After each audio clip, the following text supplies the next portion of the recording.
Hello, and welcome to episode 131 of Unqualified Game Chat. I am your host, Azar Lopez, and with me today is my ever so brilliant, ever so cunning, ever so intelligent.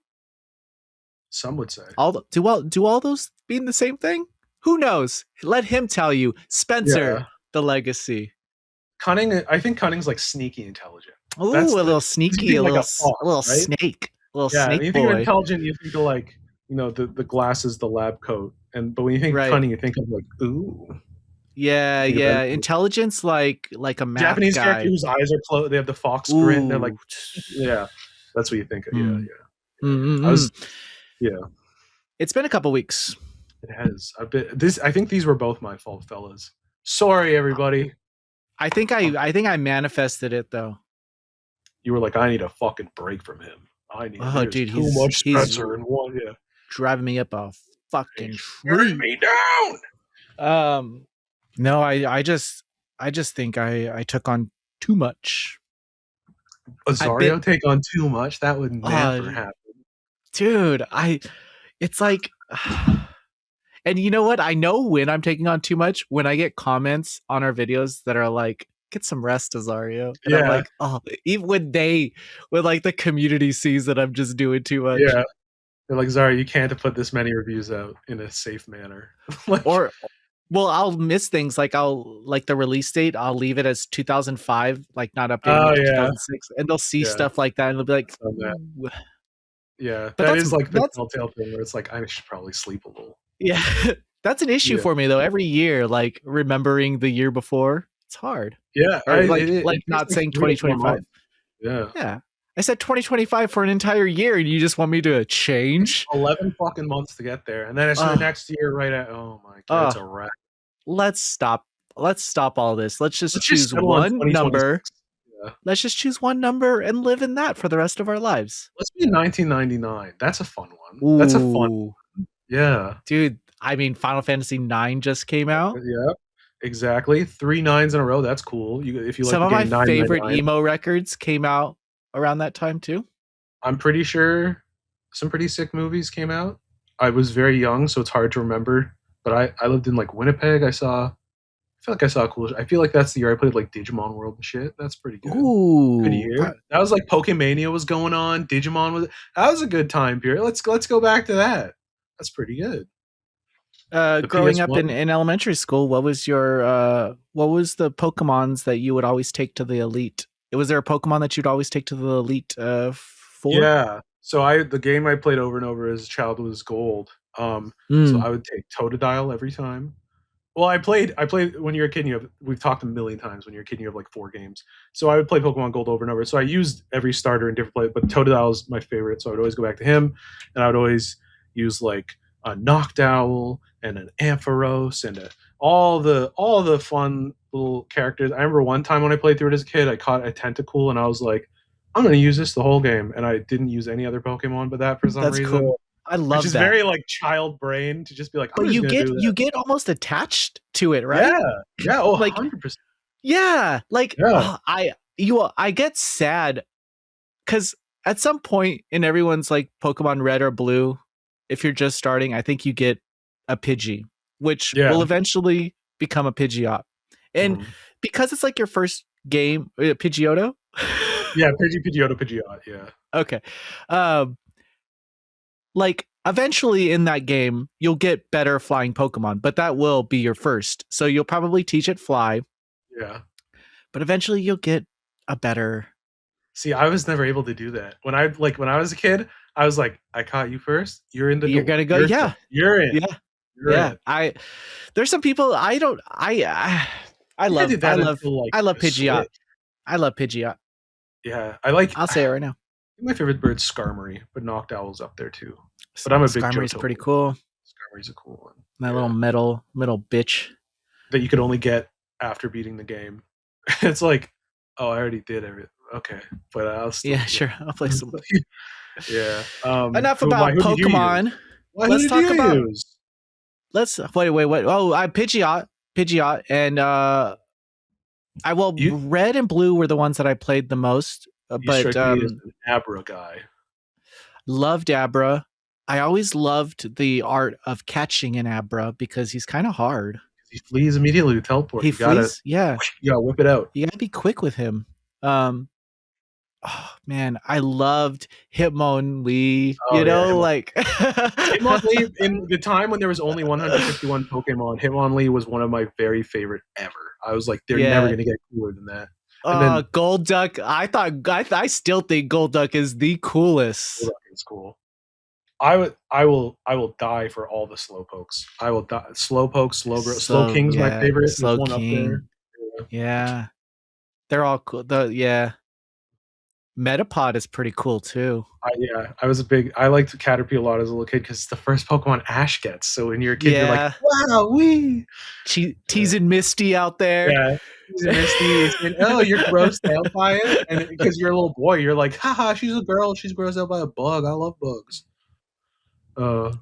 If you could tell listeners, you don't have much to talk about. I think it's because we're kind of heads down in a lot of our work right now. A lot of stuff I can't talk about that's coming out in the next couple weeks. I have a lot of embargoes next week.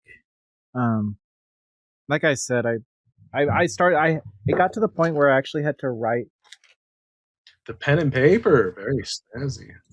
Write it all down. Yeah, I have a ton. I already have March embargoes, dude. I have a March 4th embargo. That's crazy. I guess that's. I mean, February's like a few days shorter, so I guess it's less. That's true. Crazy. Yeah. No one remembers February. March 30th, it's fucking crazy, but March is going to be nuts for me because we're going to GDC and PAX East. And you're going to be there? Yeah, I will. Woo! There. I will. You heard it here. You heard it here first. I will be there, barring any insane misfortune happens. Yeah. We'll check the climate. We'll check the climate first. Barring like March 15th, there's like an executive order that like all Canadians be executed at the airport. Barring any of that, I'll be there. Yeah. That's we got him. Spencer will be doing some hosting with me, but not like hosting video. It'll be like Japanese like club hosting. I'm gonna have like right. He's gonna be on a little suit. I'm gonna have the wine, table, the champagne, the Noisy Pixel champagne, feathered bangs, complimentary Noisy Pixel champagne. Get appointments. Be like,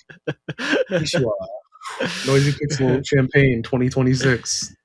I'm excited. If you like the energy that Spencer and I bring to this podcast, you just fucking wait, dude. Have we ever I don't think they're ready for us, man. I don't think we've ever recorded anything. Oh, the panel. That was it. Only the panel. The pre-COVID panel. That's it. Yeah. And I definitely bit off a little more than I could chew in that. You were a shining. We did it. We hosted it. We hosted a Kingdom Hearts panel in PAX East a couple years ago now. 6 years ago. 6? I still had my bad voice. COVID. I still had my bad voice back then too. Yeah, I was 23. That was pre-surgery. Yeah, because we when I flew home from that PAX at the airport, when I did the check-in, it said, "Have you been to Wuhan?" And I was like, "I don't know what that is, so no." And then a week later, everything was shut down. Everything shut down, dude. That's the PAX. I remember we're eating at a ramen place, and I got the email that's like GDC canceled, and it was like in 2 weeks, and I was like, "What the fuck?" That's a little strange. This will blow over soon. Yeah. It's gonna alter the world forever. But I'm really excited to see what. But on that panel, let me just say that if you go back and watch it, I think it is still on the PAX. I think it was like PAX YouTube channel. Yeah, it's on the PAX YouTube channel.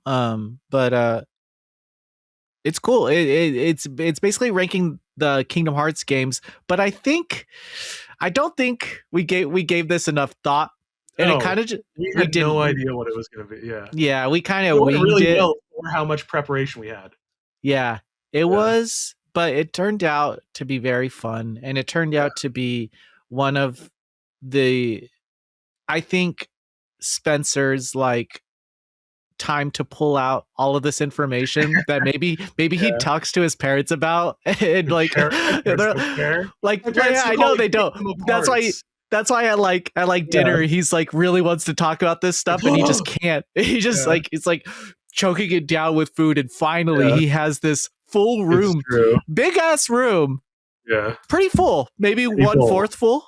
It's a big room. It was the biggest room at PAX. And it was live streamed on Twitch. Yes. A lot of people, more than I thought.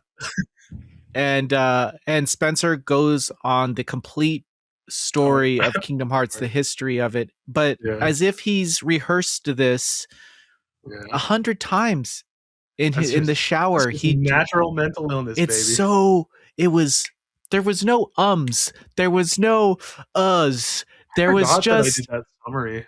There was just flow, and it was beautiful. It made me jealous. I was envious. I don't know. You don't got to be jealous of that, brother. You don't have to be. I wish I had that Kingdom Hearts. I wish I need that. I need to pull that out at a party. You know, I need to be like, you guys want to hear the complete history of. Everyone sit. Listen to parties because I know that much about Kingdom Hearts. So obviously you're not getting invited to parties. But I can't imagine it would go super great once you reach the point of like, okay, so then Mickey Mouse appears, and everyone's like, what? Huh? I think at that point, you might be like, dude, what the fuck are you talking about? But listen, let's talk about Kingdom Hearts. What was it when? Talk about Chain of Memories. It's very What's the one where like the PS5 one or the PS4 one before Kingdom Hearts 3 came out? 0.2 of fragmentary passage. You can put cat ears on Aqua. And you saw like before what happened in Kingdom Hearts where Mickey was in Kingdom Hearts 2. Yeah, dude, because he doesn't have his shirt in the first game, and everyone's like, "That's weird." And then they made a whole game to be like, his shirt got hit off him. It's like, oh, okay, thank you. Thanks for explaining that. Yeah, it's very much like a Darth Vader made C3PO, and you're like, oh, okay, yeah, thanks.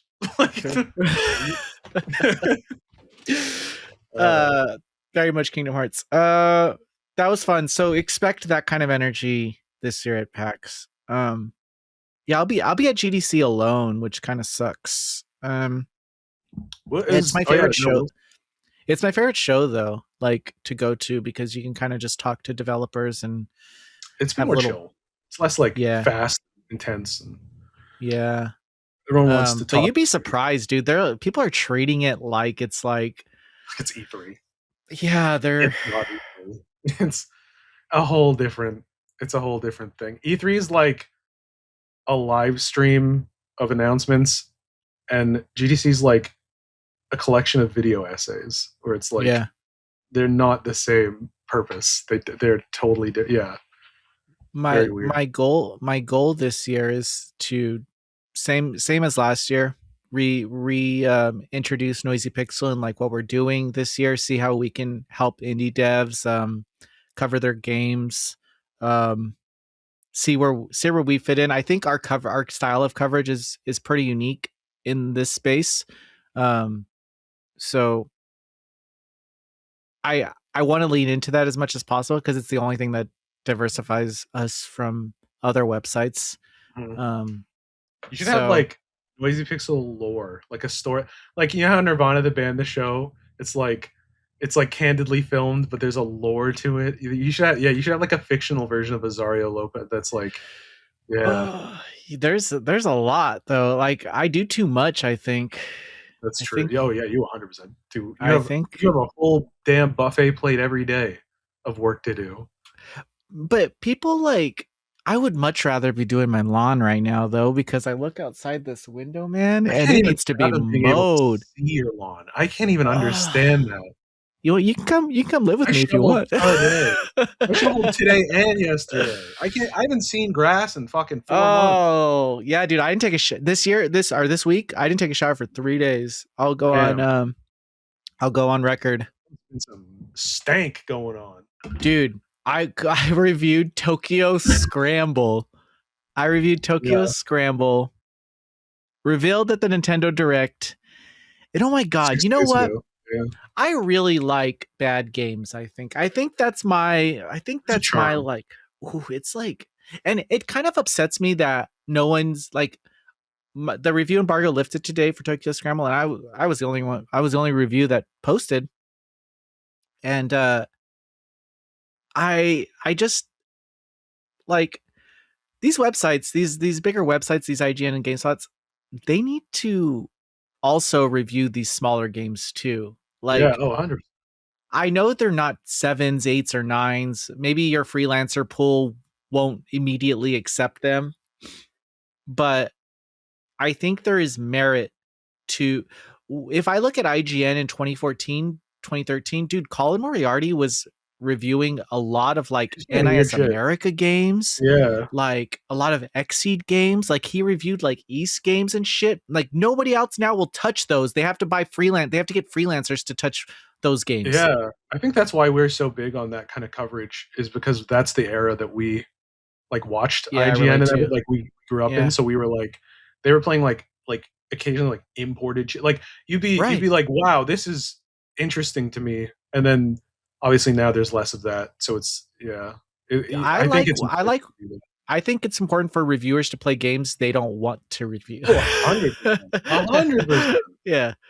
Yeah. It's Like you that. can't like you gotta have stinkers to go with your because A, like everything needs to be reviewed, and B, it expands expanding your horizons doesn't just mean stuff you No. like you have to when you want to learn more about film or games, you have to watch movies that you aren't going to like or like garbage to be like, oh, Yeah. okay, this is everything you take in forms some part of you, so you have to like take in everything that you can. That's my perspective, at least. Yeah, because you'll see a game like and it kind of looks like Tokyo Scramble, but that game that's like the city where the city gets destroyed or whatever in Tokyo, and Mhm. it was a whole series in PS2, but they recently brought it back like Isn't it like Danger Report? No, yeah, something like that. like it's like Crisis Report or like Danger something. Yeah, because they're yeah okay, and they had one on Wii, and they yeah yeah, I like those natural games, and disasters, natural disaster, I think that's the name of yeah, it. something like Something, that. yeah, like an earthquake. Yeah, those are like so campy and like kind of choppy and just like you don't know what you're gonna get, I think is why I No, like these yeah, games. You don't 100%. know. I look at God of War. I know the experience I'm gonna Yeah, have. and I great experiences, but I like surprises now. I like to I play like something and be like, "What? oh Like that rocks." I reviewed Romeo is a Dead Man. Oh, I want to play that so bad. Oh I'm my super god, dude. yeah. I I loved it. Hell And I knew every part of this game that somebody would hate. And I yeah. was like, and I'm That's a just Suda game right there. Well, yeah. yeah. And I'm Be like, thinking, if I was less weird, I wouldn't like this. But yeah. this hits. Like There's this part of Romeo is a Dead Man where yeah. it's just the visual novel part. And you know how in visual novel parts people like mash down X because they don't want to read? And it's an action game. So of course you're not going to read it. Dude, Yeah. Suda fucking 51 and these fucking writers in this never, not again, just once in the Yeah. entire game does this happen where it's you're talking to everybody and you're pressing X to get through the narrative part, and then a little prompt comes up and the girl's like, hey, do you want me to tell you this story about, and she starts going into the history, like real history of Mhm. this event. And if you just mash X, it's long, man. Yeah. It's like 30 prompts, all right? And if you're just mashing to get through it, another one pops up, another like, hey, do you want me to Yeah. continue? And if you're just That's mashing, awesome. you'll click. That's so And cool. she's like, wow, really? Okay. She goes, These small things like that are so fun and no one does them. Like that kind of tiny shit is so good. I loved it. Because like only gamers would know what it's trying to make fun of, and Yeah. like the last stage, there's like these narrow, you have to climb a tower pretty much, and there's like these narrow walking, but there's like these birds that'll just hit you off and you have to start Yeah. all the way at the fucking bottom. But they Yeah. hit you off and just In NES style. maybe Yeah. 12 times. Maybe 12 times it took me. And every time I'm like, fuck this game. But I love, oh my fucking God.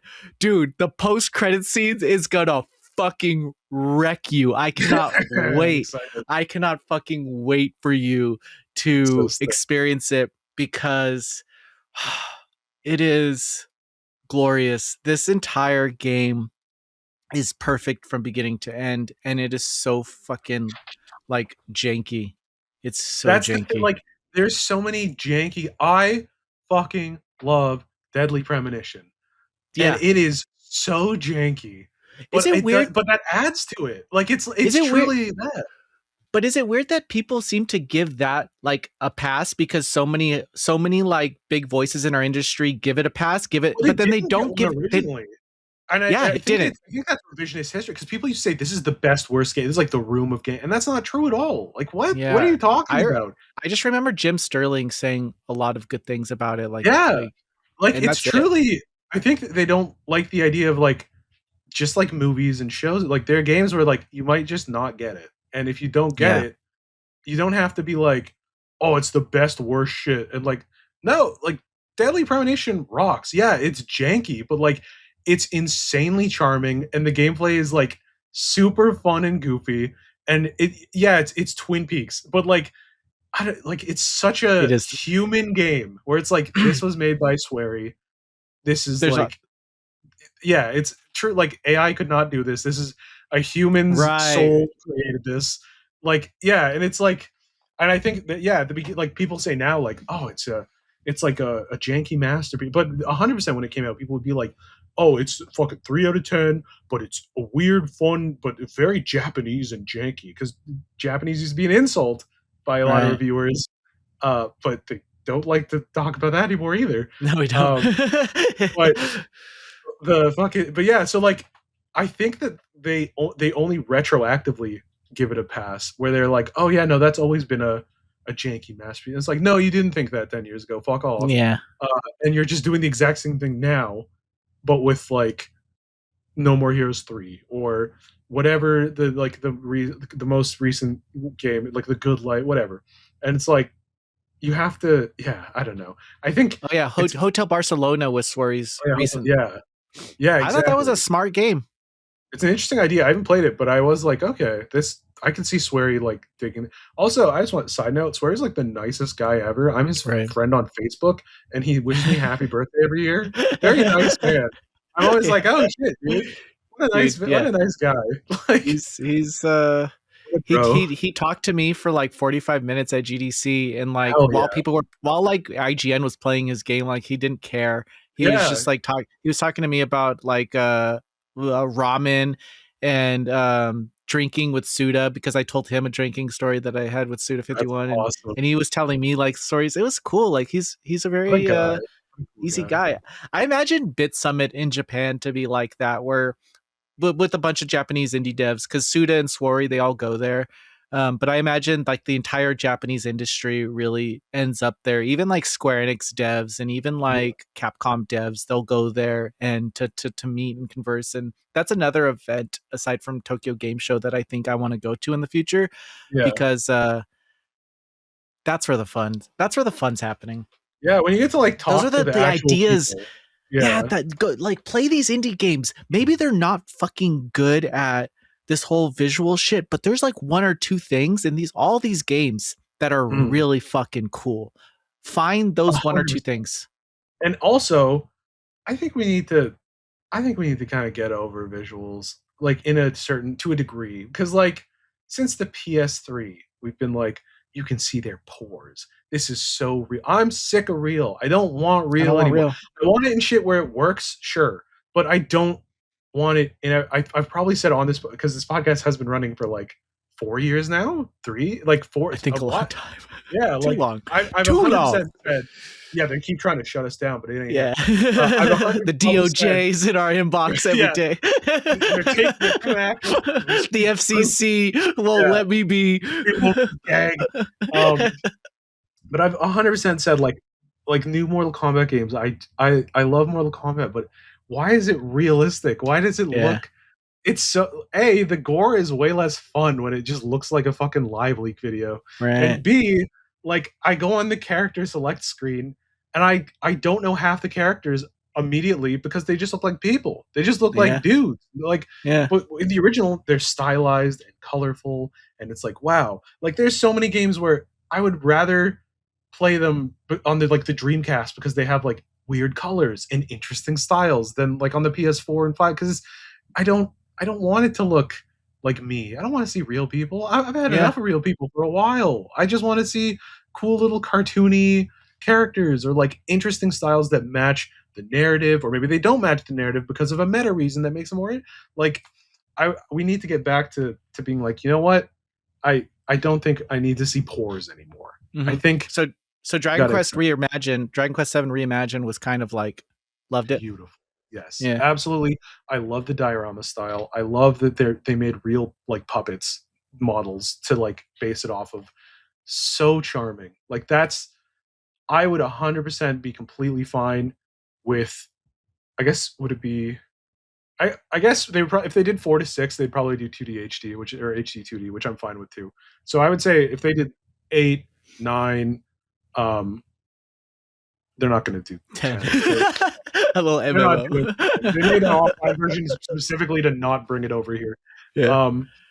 But yeah, so if they were to do like 8 and 9 and maybe some of the spin-offs, something in that style, I would be so happy. I would be like, because it's truly like there's nothing else really like it, and it fits that story and those characters. It's very storybook fairy tale-esque, and it's like, yeah, I don't want to see fucking Kiefer's pores. I don't want to like. Yeah, I think I probably said it on this podcast too. I didn't like Grand Theft Auto 5, and like and it's because it was just too real. It was just like I really liked Vice City, where like you blow someone's head off and blood squirts like 1,000 feet in the air. Like that's funny. And then I feel like I'm thinking about this guy's family at home that I just ran over, and I'm like, "Fuck, dude, I'm sorry." You're like slicing layers of their face off in a fatality, and you're like, I'm not grossed out. I'm just like, this isn't cartoon. It used to be like you whip out their spine and smack them with it, and they like fall, and it's like, oh, this is like borderline like Tex A, like Chuck Jones fucking it's just goofy. It's like fantastical, and it's like that's way more interesting than like, oh, this is just like ogreish content. Yeah, like, there's probably and you know what, like passing this over to developers, there's probably a fine line. 100%.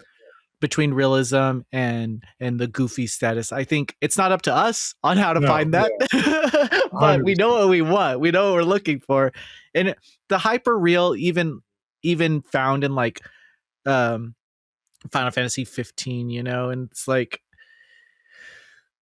it's I don't know, it's unnecessary. I think a little bit when kind of like, oh, neat. Anyway, like, on games that were just announced, like Tokyo or not Tokyo Scramble, Paranormasight from Square Enix announced a new game. And if you've played the first Paranormasight, I love the visuals of that. Like almost like you wouldn't like a Jake Hunter style, like it's the DS game, isn't it? Yeah. But and so in that style, but like Square Enix is doing it, you know, and they're like it's comic book style characters, you know, and illustrations, and I still feel immersed. I still feel tension. You can build tension without it being realistic. I think when it gets too real, I get exhausted a lot quicker.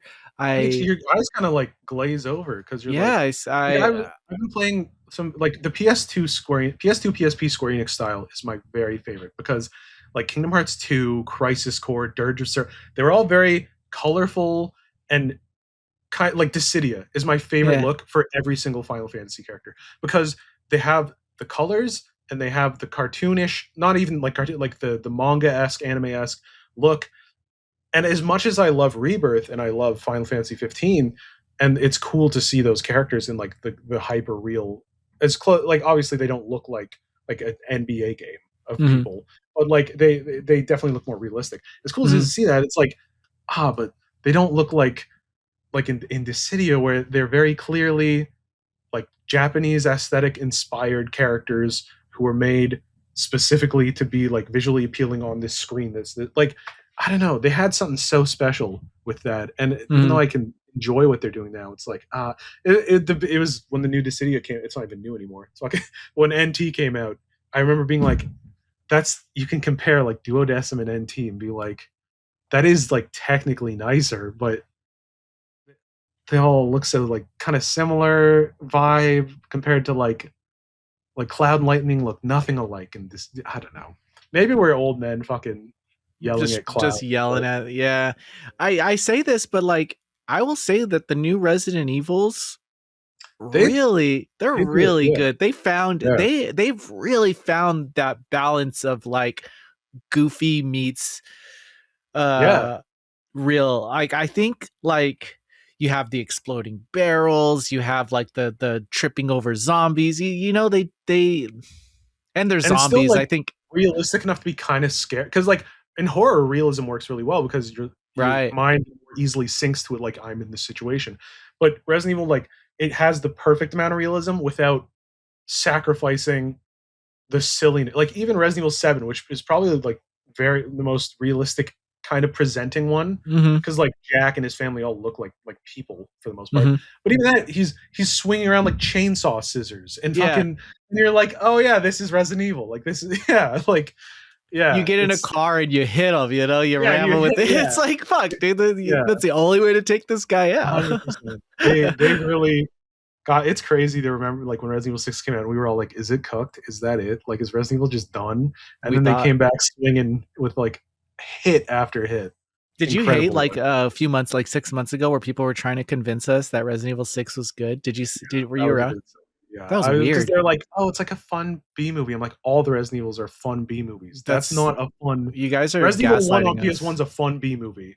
Resident Evil 6 is a boring fucking bargain bin action movie that didn't hit theaters. Like, yeah.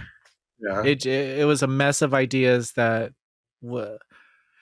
I can kind of get defending. I get what they're doing, because they're doing it in the new Requiem. They're doing the same thing. They're having like the action segments and the old survival horror segments, but they're smart now because Leon has years of experience fighting these guys. You can't possibly have him in a video game and make him as weak as you can't Metroid him and be like, Leon forgot all the shit that he can do. Come on, he has to show up. In Resident Evil 4, he's roundhouse kicking fucking trolls and shit.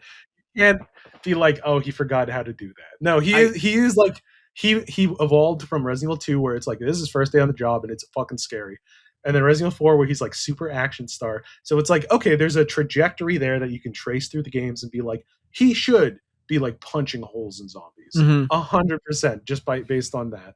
So I think that was very smart in how they did it. I agree. As well as they seem more confident in their approach this time, where they're like, you can do first person or third person. Leon will be action. She'll be So it's like, okay, this isn't Resident Evil 6 where it's like, oh, like people don't like zombies and like Japanese games right now, so this is like a cool action movie, and it's like, that's not Resident Evil. That's not what you are. But Resident Evil 9 100% looks like it's Resident Evil. It's just trying like something else while still being Resident Evil. I will say I haven't played the Outbreak games on PS2. That she's the daughter of I actually played the Outbreak games. Are they good? No, I don't. The thing is I don't really remember them, because I played them at my cousin's house when I was like 14, 15, I think, and I only played it there because he had the internet connection on the PS2. Yeah, it was like an internet multiplayer game, right? Yeah, so I brought them there, and he just kind of played them. Well, it took us a while, because whenever we got into a game, the people would just kill us. Like we would just, dude, it was pretty fucked up. Like and now that's all coming back to me. Actually, it was pretty messed up getting a good group. But yeah, I was just watching him play, and it was cool. Just 4 people, and then they were like doing stuff. And I don't remember the story at all. That's why I've never seen anyone talk about it. So that's why it's so interesting. Me neither, actually. We're like, oh, she's the daughter of, because then I'm surprised they didn't like this month or last month do like you can play them in single player only on PS5 right now, and like classic, like re-released if they were going to be connected. But that's interesting. on Requiem, I got to play the Leon's opening hour, and I gave feedback to the devs, and he kind of like scoffed at me a little bit. But there's a scene, and you saw it in like the recent reveal where he picks up a chainsaw and you can use the chainsaw. And I was like, don't you guys think you should have made this like a cinematic? Like he's picking up the chainsaw. Like this should be like a scene of him finally being able to wield this thing that has killed him for but in the game you don't even have to pick it up. It's an optional thing. That's like surprising. it doesn't tell you to pick it. You have to use it to get through the door in this area, and you should pick it up because there's a lot of enemies in it. Excuse me, but I didn't pick it up at first. So that's I killed everyone in the room without picking up the chainsaw, and I was like, you guys should have just given him the chainsaw in a scene and like made it an epic like moment of make him say something cheesy. Let's go, let's go, motherfucker. You know, like I'm here to chew bubblegum and kick ass, and I'm all out of bubblegum. So he would 100% say something like goofy, but yeah, they should have. Let's cut to the chase or something. Yeah. He would 100% say something like, and it would rock because it's Leon. Yeah. And he kind of said, "Yeah, but it's cool, right?" And I was like, "That's cool." I was like, "I just give feedback." Cooler, but you could have made it cooler. so if there's a scene now, if we get the game later this month, and they put in a scene, we know where that came from. Yeah. Mm-hmm. Wait, does it come out this month or next month? Yeah, at the end of this month. Oh, dude, this month sucks. It's so fucking packed. My headphones just died, so I'm going to turn on the my.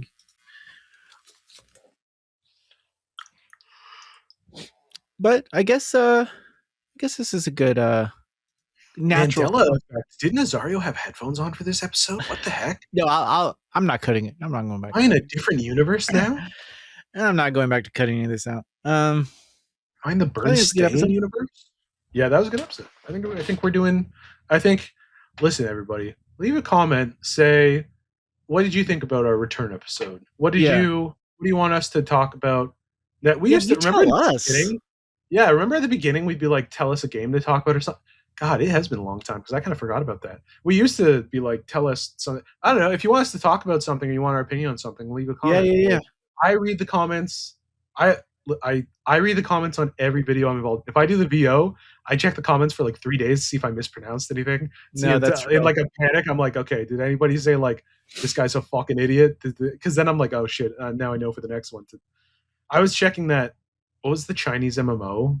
Where Where Winds Meet. Yeah, I was checking that video because I had to learn a bunch of Chinese words. Yeah, everyone seemed to like you on that one. Yeah, so I was like Googling while I was doing it. I was like, Wu Sha, like Ja, what? And then so I was feverishly checking that for days after, where I was like, was all this right? Was sweating. All this fine? Yeah, I was. I read all the comments too, guys. All of them. They're the most neurotic people in the world, so we read them all. I try to respond to as many as I can, and I respond to a lot. You do respond to a lot, yeah. I think that is important. I think because I've been on the other side of like commenting on my favorite reviewers' videos and them not interacting with me, kind of a bummer. So I don't want that to happen. But yeah, I'm there. I'm there with you guys. So thank you all. And you know what? We should be better. We should be better at audience saying at the beginning of the episode to let us know, give us topics to talk about, and we have no problem because Spencer and I can literally sit here for the next 2 hours and rambling shit to you guys. And also, 3 out of 4 episodes will be like, what do we talk about today? Yeah. So before this one, if you give us one, then we're like, oh, they want us to talk about whatever happened to the making of series. Oh, what do you guys like about E3? Like anything we can do that. Yeah, if you want us to talk shop, we can give you guys all the juicy deets of the industry too. I just don't know what you want to hear. So let's be better. Next episode we'll be sure to say that at the beginning of the episode. And then we will continue to let you know, because I think it's on us to remind you that we're open to it. Yeah. So we'll meet you halfway.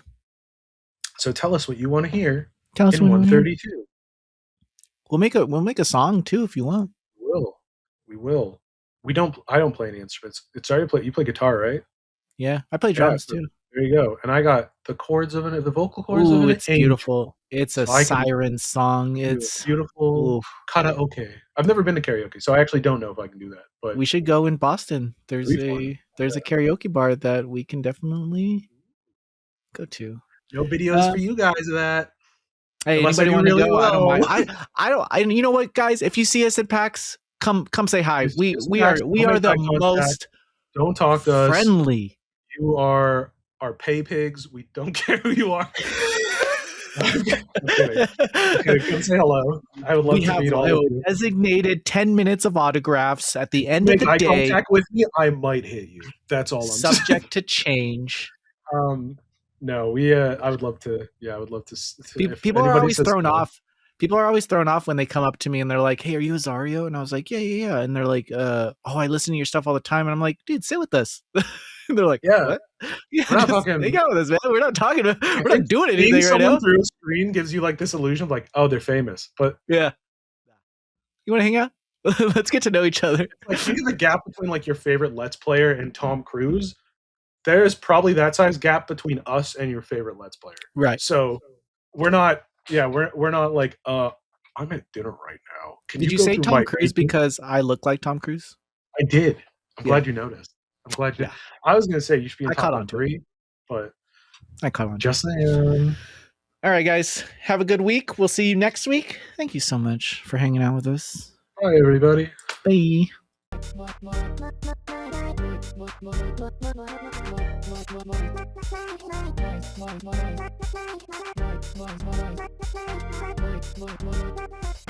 Noisy Pixel.